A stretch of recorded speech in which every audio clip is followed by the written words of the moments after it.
Major funding for American Experience is provided by... At Liberty Mutual, we believe progress happens when people feel secure.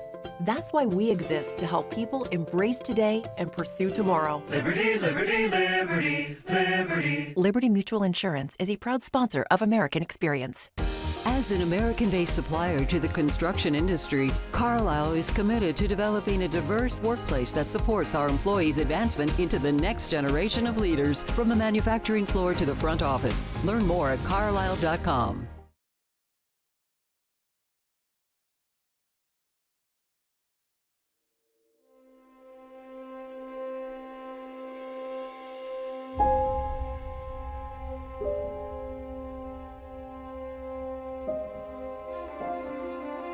No one knows what will be the fate of the child they get or the child they bear. The mother, who looks into the blue eyes of her little babe, cannot help but wonder, what will be the end of this child? Whether it will be crowned with the greatest promises which her mind can imagine, or whether he may meet death from the gallows. Clarence Darrow.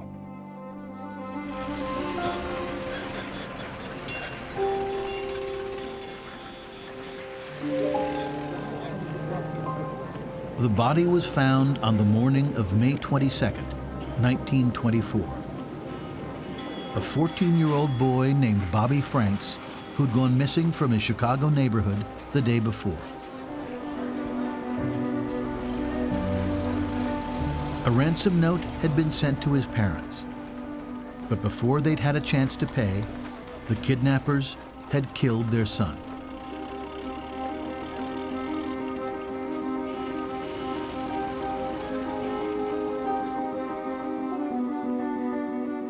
The crime itself was so shocking. They bludgeoned a child to death, poured acid on his face to try to disguise his features.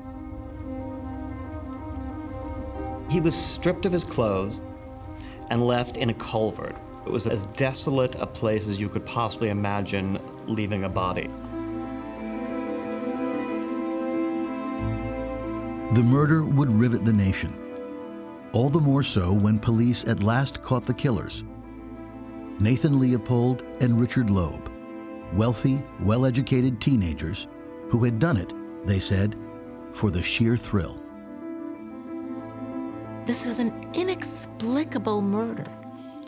These were children of privilege, of high ideals, who had everything given to them. They were the last people who had any reason to commit a kidnapping, much less a murder. As the case unfolded over that hot summer of 1924, with Cook County Prosecutor Robert Crowe and famed defense attorney Clarence Darrow debating the death penalty, and scores of commentators weighing in from the sidelines, the question of motive would be turned over and over again. And what at first seemed a simple matter of evil gradually would give way to a complex assessment of the murderers' minds and a searing indictment of the forces that had shaped them. I think that the murder said something to people about American society. This was seen as a culmination of trends that were dangerous, that were immoral. So you had all of a sudden this question thrown up against our culture, which is that, is it rotten? Is there something wrong? Are we going in the wrong direction? There are mysteries wrapped inside of enigmas in this case, and it's why it won't go away.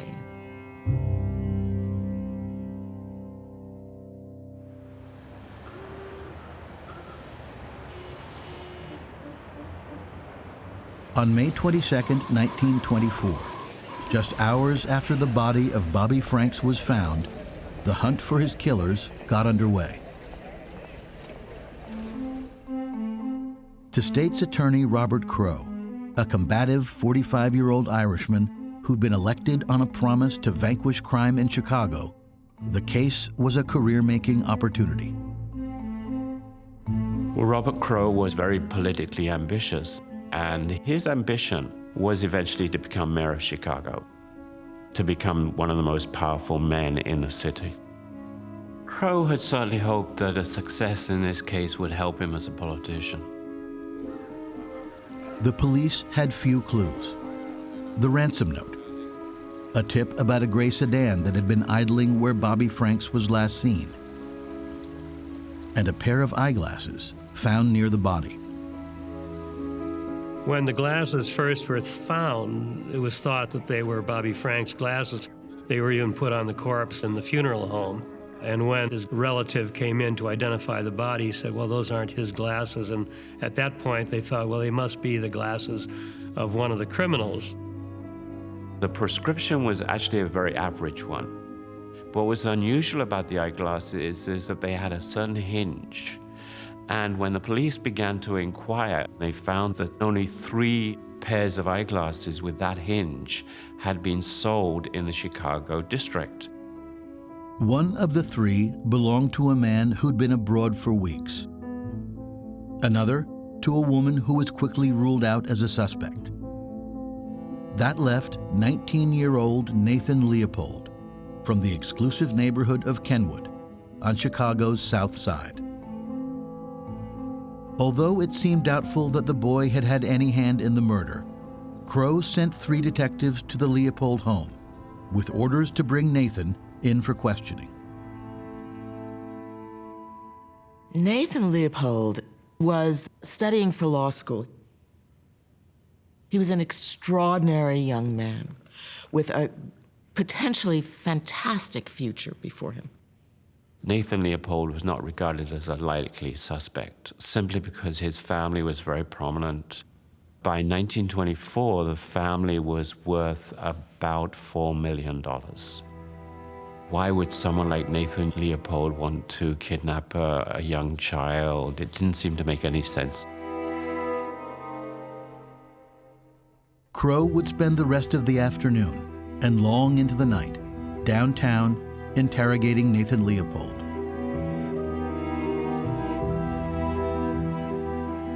When confronted with the eyeglasses, the young man shrugged. He was a recognized expert on birds, he boasted to Crowe, the author of an article about the rare Kirtland's warbler. He frequently led birding expeditions near the place Frank's body had been found. The glasses, he said, must have fallen at some point from his jacket pocket. As for the night of Frank's murder, he'd spent it driving around town in his red Willis Knight with his good friend, Richard Loeb. Leopold's alibi was that he and Loeb had gone off in the park, started drinking, picked up a couple of girls, fooled around them a little bit. Those 2 girls that they did pick up refused to have sex with them, so they dropped them off and then they continued home. That was the alibi they had. While Crowe interrogated Leopold, police ransacked his bedroom and study and turned up a letter to Richard Loeb, which suggested the boys were lovers. Crowe found it odd. If Leopold and Loeb were homosexuals, why would they have spent an evening chasing girls? Now, he wanted Richard Loeb brought in for questioning as well. Richard Loeb graduated from high school when he was 14 years old and immediately matriculated at the University of Chicago as a full-time student. He was very popular as a student. Richard Loeb's father was the vice president of Sears Roebuck. He was worth about $10 million by 1924. Loeb corroborated his friend's alibi. Still, Crowe felt there was something suspicious about these young men. So long as their parents were cooperating, certain that their sons had been involved in no wrongdoing, Crowe planned to keep Leopold and Loeb in custody. Meanwhile, the circumstantial evidence was mounting. The handwriting on the ransom note's envelope matched Nathan Leopold's, and the note itself had been linked to a typewriter he owned. Then, the Leopold family's chauffeur showed up at Crowe's office. He'd been sent by Nathan's father, with information Mr. Leopold was sure proved the boy's innocence. The two could not have been anywhere near the place the body was left, the chauffeur said, because on the day in question, Nathan's car was being worked on in the garage. Certain now that the boy's alibi was a lie, Crowe ramped up the pressure. They had been left in rooms by themselves, under drilling, for 24 hours. This was a pinning down of these guys, and everything pointed to them. The two boys were originally held separately in separate rooms, and Robert Crowe first went to Richard. Richard confessed and then gave Crowe details that only the murderers could have known. Crowe takes those details to Nathan, and Nathan realizes that Richard is confessing. And then immediately Nathan also starts confessing, but blaming everything on Richard. So Richard is blaming Nathan, Nathan is blaming Richard. The crime, both boys admitted, had been months in the planning, and they'd had every expectation of getting away with it. The intention was always to murder from the very beginning. It was all part of the plan to commit the perfect crime, to do this crime that would be sensational and to get away with getting the ransom. That was the intention. As a police stenographer took down their words, first Loeb, then Leopold, described how they'd rented a car under an assumed name to use on the day of the murder, and typed out the ransom note even before they chose their victim. The afternoon of the crime, they were rolling around the neighborhood in their rental car looking for a victim, literally looking for a victim. And suddenly, on the other side of the street, they saw Bobby Franks, who was the cousin of Richard Loeb. They drive up behind Bobby Franks. Richard, who's sitting in the back seat, invites Bobby into the front seat, and then as soon as Bobby is inside the car, the murder takes place almost immediately. Leopold and Loeb confessed that they'd bludgeoned Franks with a chisel, then crammed a rag into his mouth, which had suffocated him. Then they'd driven out to the wetlands near Lake Michigan, stopping along the way for hot dogs and root beer. Poured acid over Bobby's face and genitals to obscure his identity, and pushed him into the drainage pipe where he'd been found. Crowe, hoping to build his case and cement the boy's guilt in the public mind, now had Leopold and Loeb retrace their steps on the day of the murder, leading investigators and a caravan of journalists from the hardware store where they'd purchased the chisel all the way to the spot where they disposed of the body.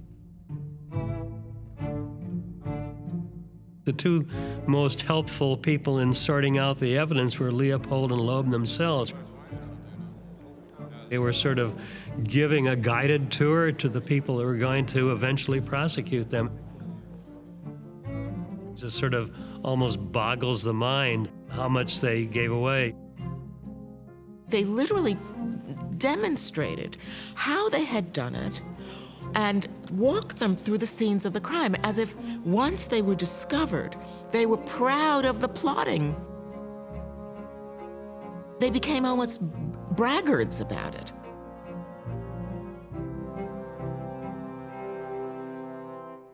Crowe was elated. It was an open and shut case, he told the press. A premeditated murder carried out in cold blood. He vowed that justice would come in the form of the death penalty. The morning papers after the murder, front page story. And literally for 2, 3, 4 months, it was the front page story on every newspaper in Chicago. It is not possible to overstate the media attention given to this case. This case made the headlines, the front page of the New York Times. This is not Chicago, the New York Times, 3 days in a row. It was a case of tremendous sensation. Suddenly, Leopold and Loeb were everywhere. And the horror of the murder began to pale before the specter of the murderers. Two arrogant young men in stylish suits, smoking cigarettes and chatting blithely with reporters about the killing of Bobby Franks. They said they did it because they could, because he was there, because it was fun, for the thrill of it. They didn't seem to show much remorse at all. Of the two, Nathan Leopold seemed the more chilling figure. When asked how he felt about Bobby Franks' murder, Leopold casually replied that it didn't concern him. "It is as easy to justify such a death," he said, "as it is to justify an entomologist impaling a beetle on a pin." Leopold was seen as the monster. He seemed like an evil mastermind, whereas Loeb seemed like such a carefree playboy who could easily be led astray by this stronger, darker intellect. The truth of the matter, of course, is the complete opposite.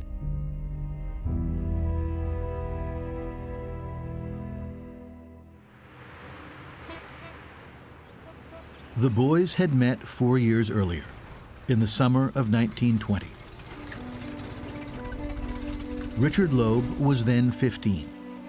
He'd not only graduated from high school, but already had completed his first year of college at the University of Chicago. Nathan Leopold, just 6 months older, was equally precocious. He was to begin his freshman term at the university that fall.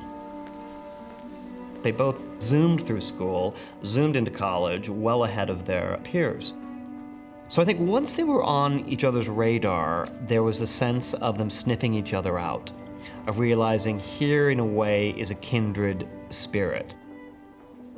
In many ways, the two had been cut from the same cloth.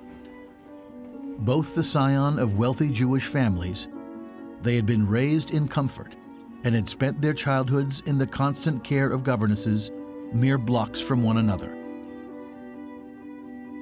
They became fast friends, somewhat to the bewilderment of those who knew them both. Richard Loeb was a dazzling human being.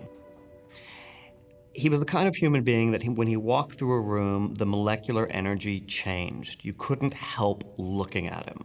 He wore clothes incredibly well. He had a flashing smile. He was dazzlingly handsome. Nathan Leopold was the complete opposite. There is something beetle-browed and intense and dark about Leopold. He was the kind of guy I think you'd instantly take a dislike to at a party.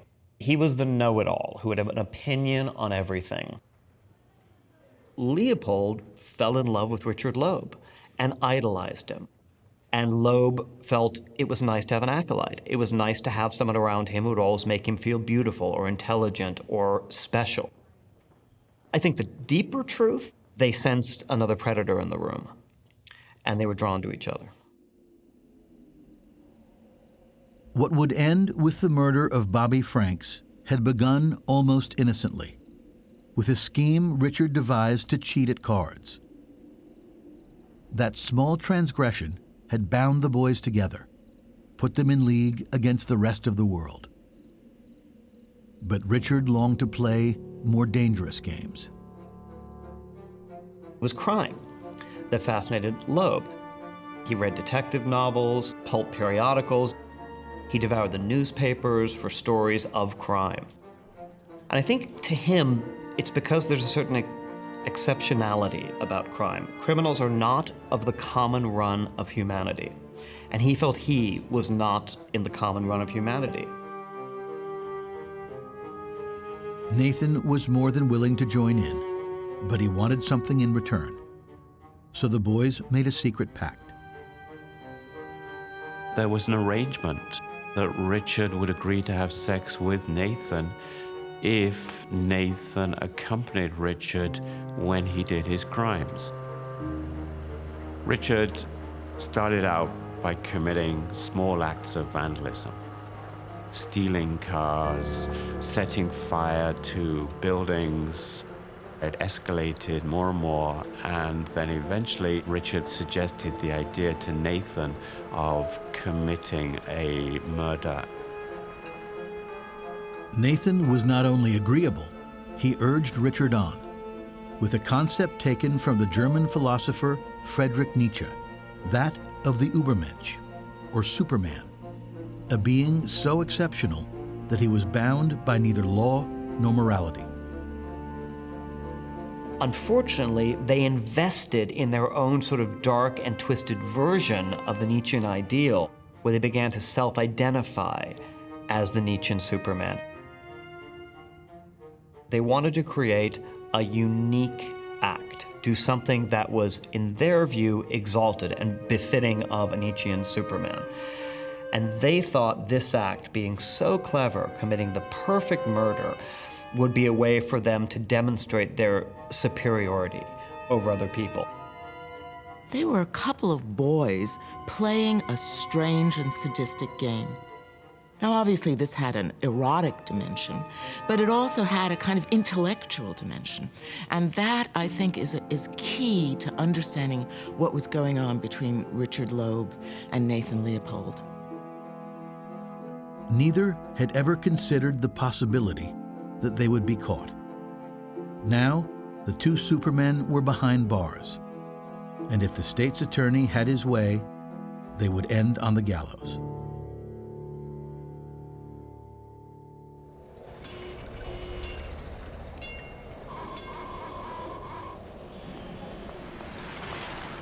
Hours after news of the confessions broke, the Loeb family sought the counsel of the country's preeminent criminal defense attorney, Clarence Darrow, soon to be known as the attorney for the damned.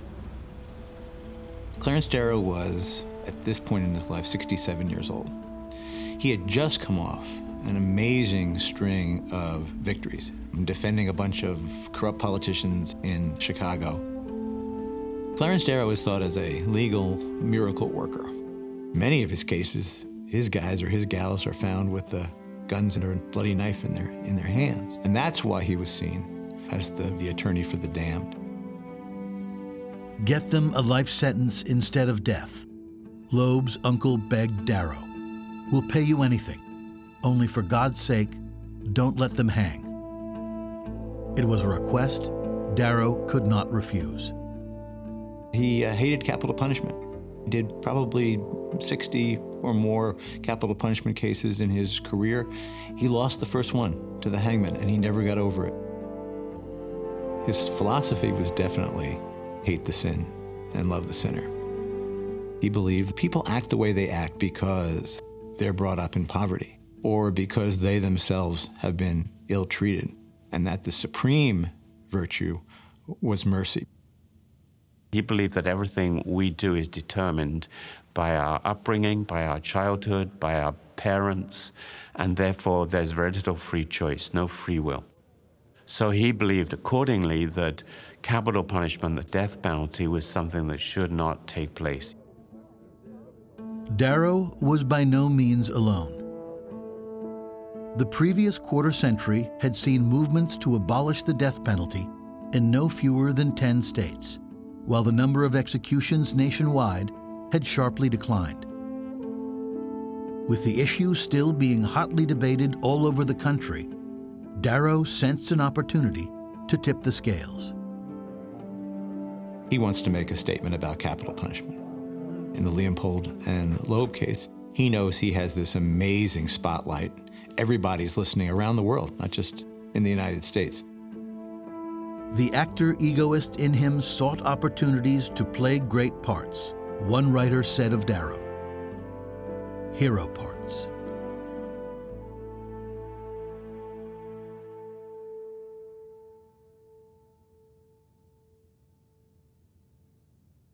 Darrow showed up for his first meeting with his clients in a rumpled seersucker suit and a shirt that bore traces of his breakfast.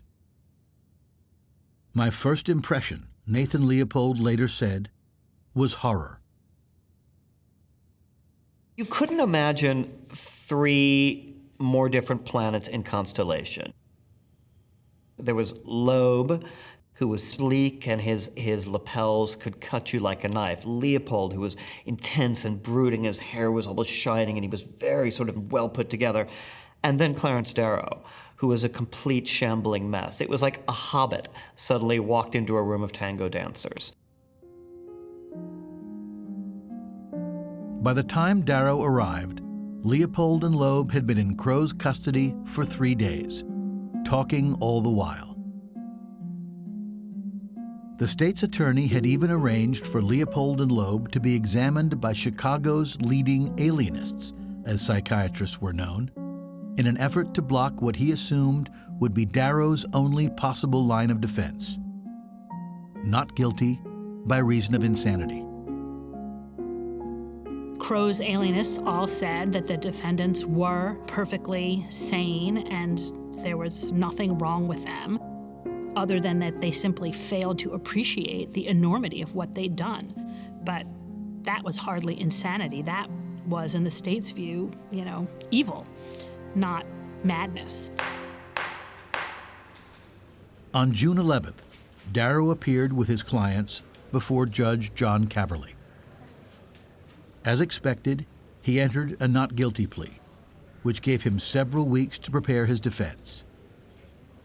Next, he gathered a team of experts from all over the country to evaluate Leopold and Loeb, including a physician, an adolescent criminologist, and a psychiatrist versed in the new analytic techniques of Sigmund Freud.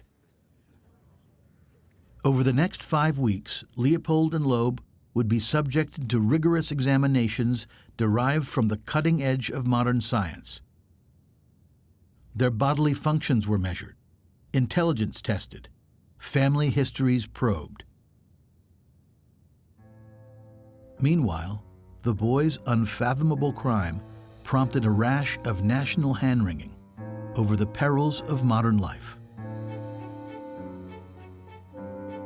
It did say something about the 20s. The music is wild, the skirts were short, there was gin, it was a fast-living society. So the madcap fun was suddenly a very dark implication of unchecked emotion, unchecked youth, unchecked wildness can lead to things. So there was a lot of uneasiness about who we were and where we were going. You had some ministers saying it was because Americans were overeducating their children.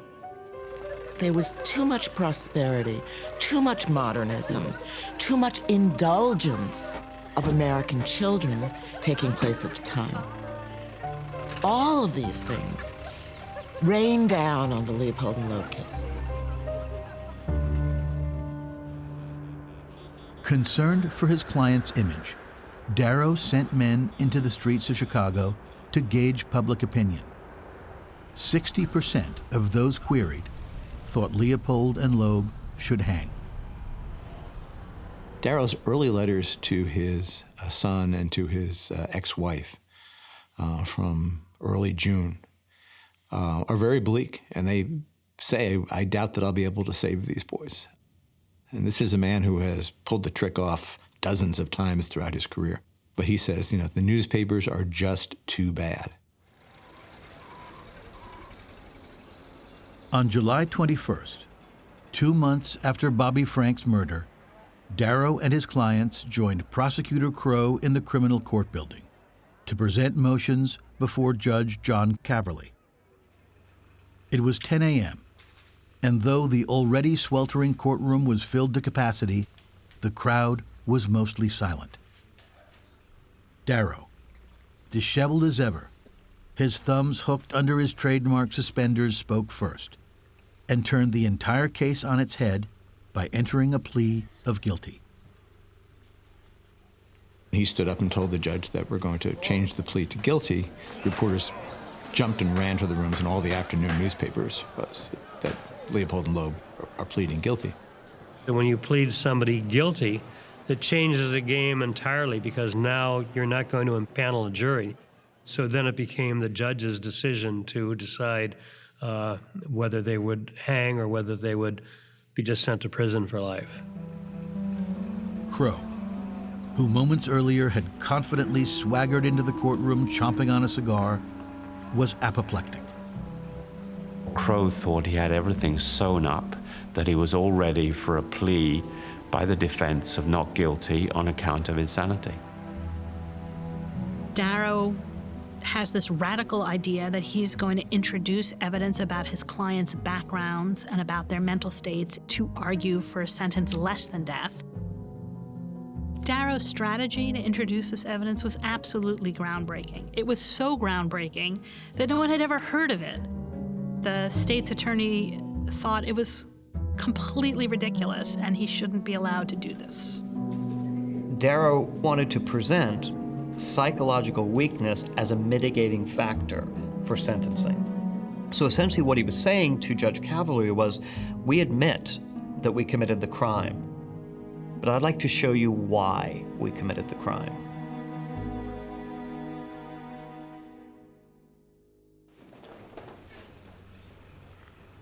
When the sentencing hearing got underway on the morning of July 23, 1924, the stifling courtroom was so thronged with spectators that reporters commandeered the empty jury box.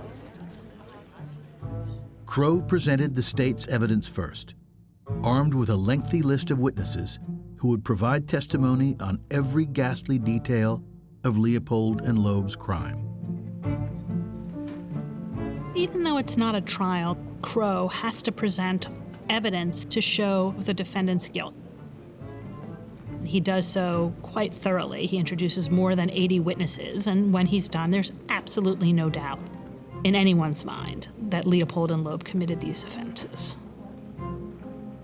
These witnesses would appear, and Darrow would just sort of sit in the corner and do nothing, because he realized that to cross-examine the witness even gave more spirit to what was there. So he remained silent. Crowe hammered away at the facts of the case for 7 full days. The senseless, brutal slaying of a 14-year-old boy. The calculated disposal of the material evidence. The glib demeanor of the killers once they'd been caught. It was, the prosecutor said, the most cruel, cowardly, dastardly murder ever committed in the annals of American jurisprudence. He demanded the death penalty. Throughout, Leopold and Loeb sat just behind their attorneys, snickering. It was remarkable, one observer noted, to see 2 kids on trial for their life acting like that. One of the things that was very striking was their absence of remorse. They never apologized. They never said sorry. And of course, their families were terribly distraught and upset. Leopold's father came to every single day of the hearing. The Loeb family was represented by one of Loeb's brothers. The parents retreated to their summer home. I think they never came to grips with what had happened. I think they were in as much shock as anybody else.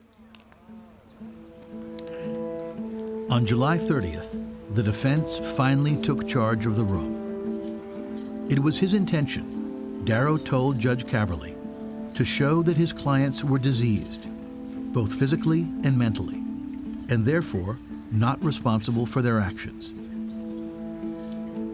Calling his team of experts to the stand one by one, Darrow spelled out for the court the findings from the elaborate pretrial examinations of Leopold and Loeb, offering a catalog of the boys' abnormalities. One witness testified to their dysfunctional endocrine glands.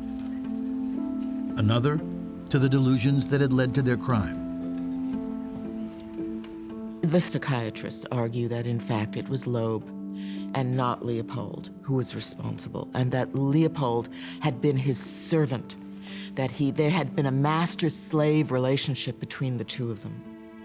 Richard had this fantasy of being a master criminal, and Nathan had the fantasy of being a slave to a king. And it's that inner fantasy life that created the bond between the two boys. Referring to the two as Babe and Dickie, their childhood nicknames, the witnesses for the defense argued that both boys suffered from stunted emotional growth. Richard, in particular, was a little child emotionally, still talking to his teddy bear, one psychiatrist told the court. He is infantile. I should say somewhere around 4 or 5 years old. Both boys had been neglected by their parents. Both had a governess. And these governesses exerted an enormous amount of control over the children. Nathan Leopold had been abused sexually by his governess when he was about 12 years old. With Richard Loeb, it was a case that his governess virtually stepped in as a mother figure, pushed him to excel in the classroom, and as he tells it to the psychiatrists, he began to be so resentful that he started to lie. And Richard himself traced his crimes back to those lies that he told his governess. It took a tremendous amount of chutzpah, but Clarence Darrow made the argument that these two very privileged sons of very wealthy families were actually victims. They were in this very sheltered life with cold families, and that therefore they should be pitied rather than hated. To Crowe, the entire defense was preposterous. He fairly wore himself out with objections and vehement cross-examinations. Constantly through the trial, he is going back, returning to the savagery of the crime, because he knows what Darrow is doing. He knows that he has to pressure Judge Caverly in the opposite direction. So the whole thing is a struggle between these two legal titans, Crowe and Darrow, for the judge's mind.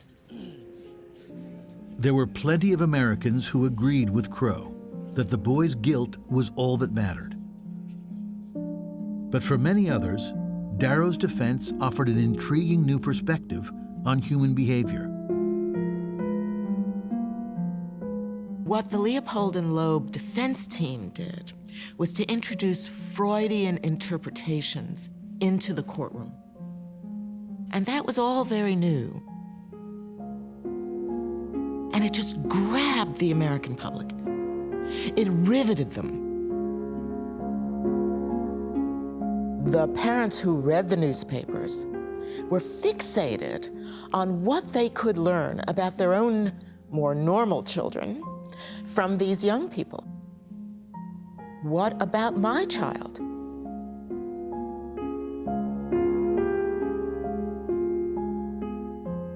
The major effect of all the scientific testimony was that it convinced the people of Chicago, America, and around the world that there were indeed motivations. It wasn't just a matter of good and evil.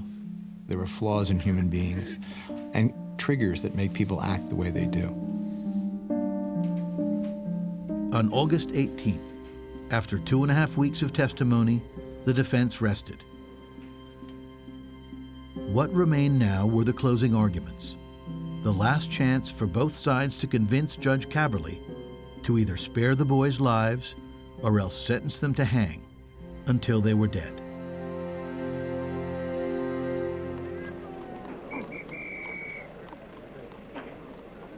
The curious spectators began to descend on the criminal court building at midday on Friday, August 22nd. By 2 p.m., more than 2,000 people had massed at the doors and begun pushing their way in.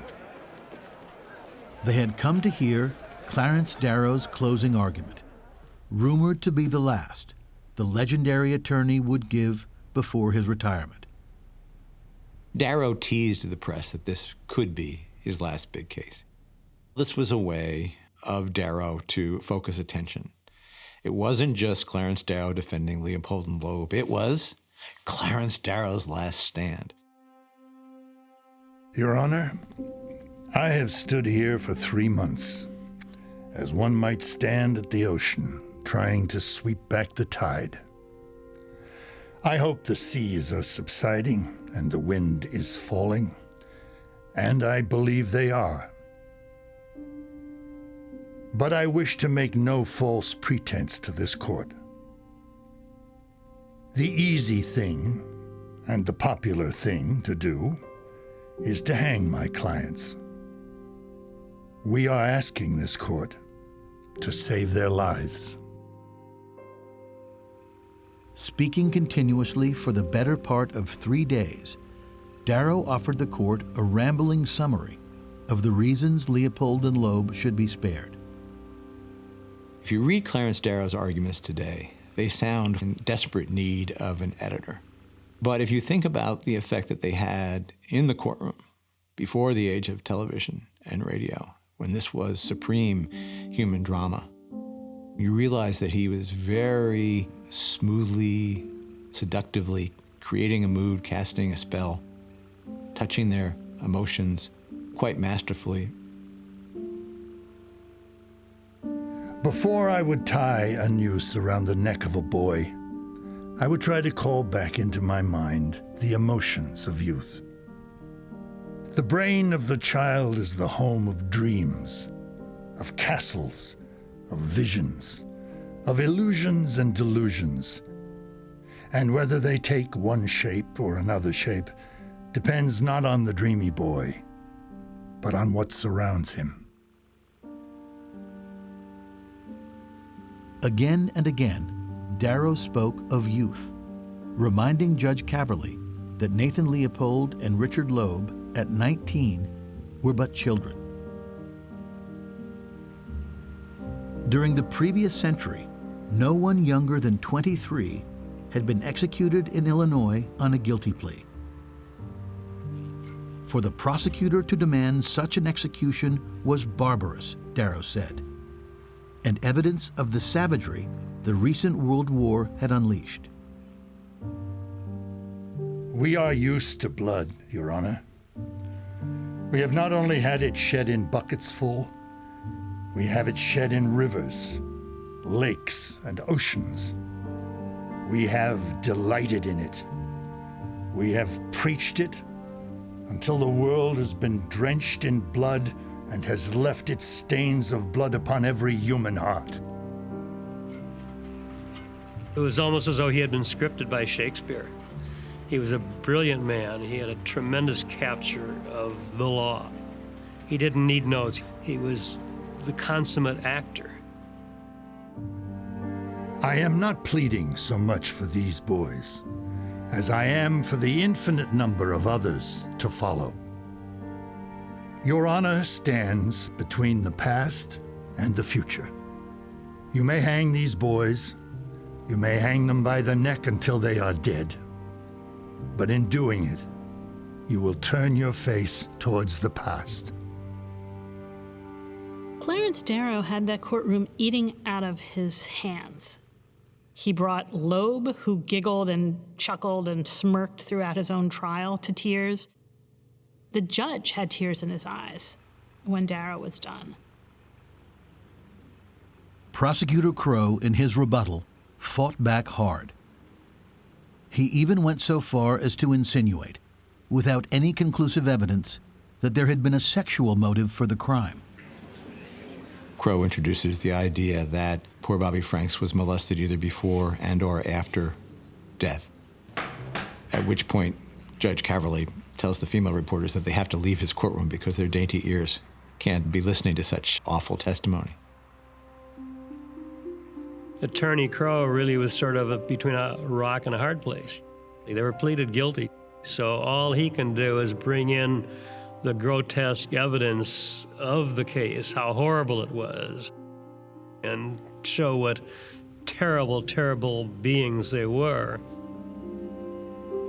If Judge Caverly was leaning one way or the other when the hearing finally concluded on its 32nd day, he gave no indication.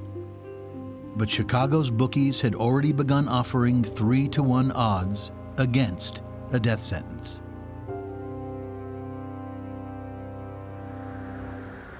For 12 days, Chicago and the world waited, while Caverly wrestled with his decision. For many Americans, what hung in the balance was not merely the fate of Leopold and Loeb, but the very meaning of justice. You who sit there at your breakfast table, so comfortable, one columnist wrote, would you stand for justice, no matter if by taking such a stand you had to walk to the foot of the gallows with your own son? Is it going to be life in prison, or is it going to be the death penalty? Caverly is not very happy with this situation because the whole responsibility rests upon his shoulders. Whatever decision he makes, he's going to be criticized. Finally, on September 10th, the parties to the case assembled once again in Caverly's courtroom. Security was tight, the mood tense, as Caverly began to read from 3 sheets of lined paper. Judge Caverly comes out to give the verdict, and he says, basically, I'm not going to be moved by any of the scientific evidence. It was interesting, gentlemen, but they pled guilty. Nathan Leopold thought he was heading for the hangman. But the judge went on, and it swiftly became clear that Leopold and Loeb were headed not for the gallows, but for prison.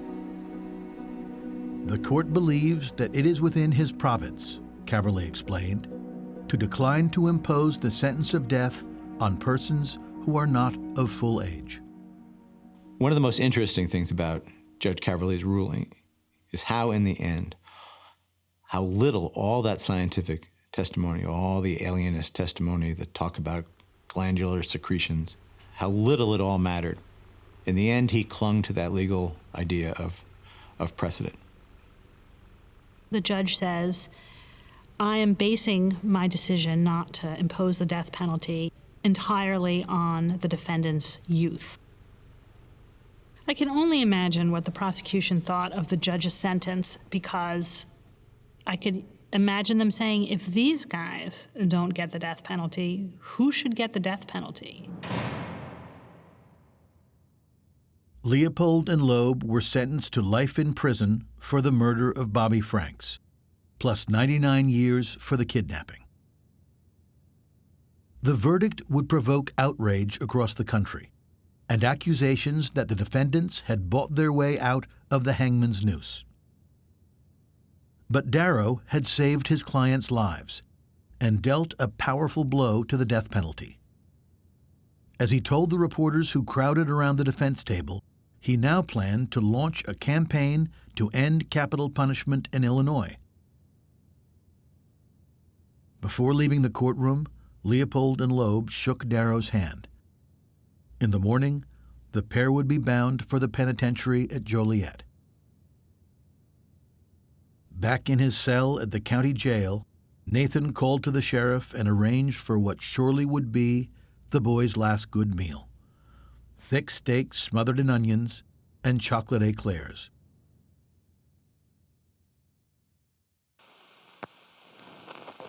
Ladies and gentlemen, a month ago, I begged the members of the parole board for their compassion. They found it in their hearts to grant it.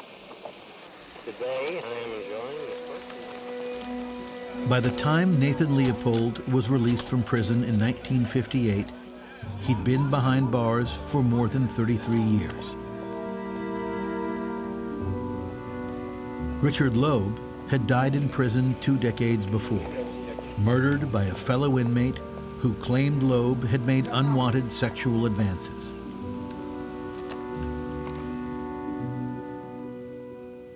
Clarence Darrow had died back in 1938, at the age of 80, having spent much of his time outside of the courtroom advocating with little success against the death penalty. Swarmed by reporters outside of the prison, Leopold pleaded for privacy. I appeal as solemnly as I know how to you and to your editors and to your publishers and to society at large to agree that the only piece of news about me is that I have ceased to be news. Leopold and Loeb would never again dominate headlines, but the perpetrators of the perfect crime would continue to compel fascination for decades to come. I think this case has a continuous hold on our imaginations because of the way it interrogates the idea of evil and whether or not there really is such a thing. Darrow tried to get us away from thinking in terms of monsters and kind of unfathomable darkness to try to understand the world in terms of sickness and health, youth and maturity, shades of gray rather than the black and white of good and evil. One of the terrifying implications of the case in 1924 was if the boys who had everything in the world ahead of them could do this act, why could not other people do this act? And I think in a way that's why we're still discussing the case, because they did something mad, and we're all capable of doing something mad. Given the forces upon them or upon any of us, what are we capable of? Why then did these two boys commit this rash and horrible deed? I presume they know less about the reason than others, who have studied the case and the boys as well. There are many things that human beings cannot understand. And of all the fathomless questions that confront and confuse men, the most baffling is the human mind.